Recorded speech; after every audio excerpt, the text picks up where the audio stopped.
दोस्तों आज हम चैप्टर आनुवंशिकता के मोस्ट इंपॉर्टेंट डेफिनेशन देखेंगे और आपके एग्जाम में इसमें से 4 डेफिनेशन जरूर आएंगी।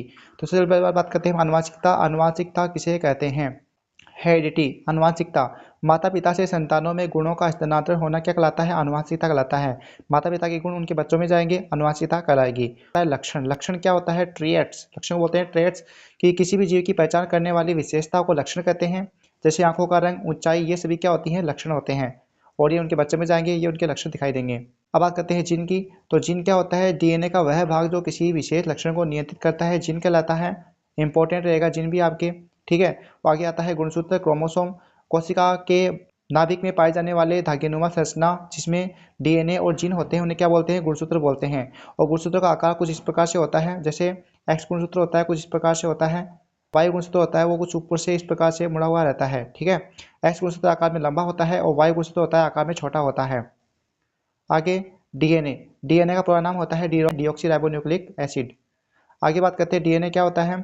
डीएनए वह अणु है जो आनुवंशिक जानकारी को संग्रहित करता है और संतानों तक पहुंचाता है, डीएनए कहलाता है, ठीक है। आगे बात करते हैं प्रभावी लक्षण। प्रभावी लक्षण क्या होता है? यानी डोमिनेंट ट्रेड, वे लक्षण जो दूसरी पीढ़ी में यानी एफ में प्रकट होते हैं उन्हें बोलते हैं प्रभावी लक्षण, ठीक है। यानी जो दिखाई देंगे प्रभावी लक्षण होंगे, ठीक है।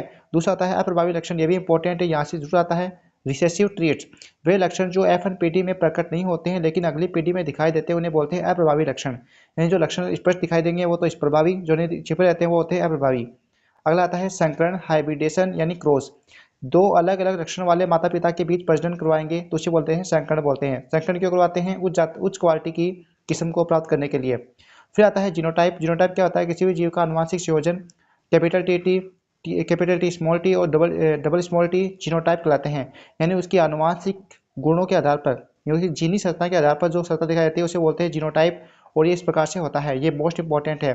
फिर आता है फिनोटाइप। फिनोटाइप को हिंदी में बोलते हैं लक्षण प्रारूप अनुपात, फिनोटाइप मोस्ट इंपॉर्टेंट। फिनोटाइप क्या होगा कि कोई भी जो जीव होगा उसमें कैसा लक्षण दिखाई दे रहा है वो उसका होता है फिनोटाइप लक्षण। यानी लक्षण कैसे दिखाया जाता है?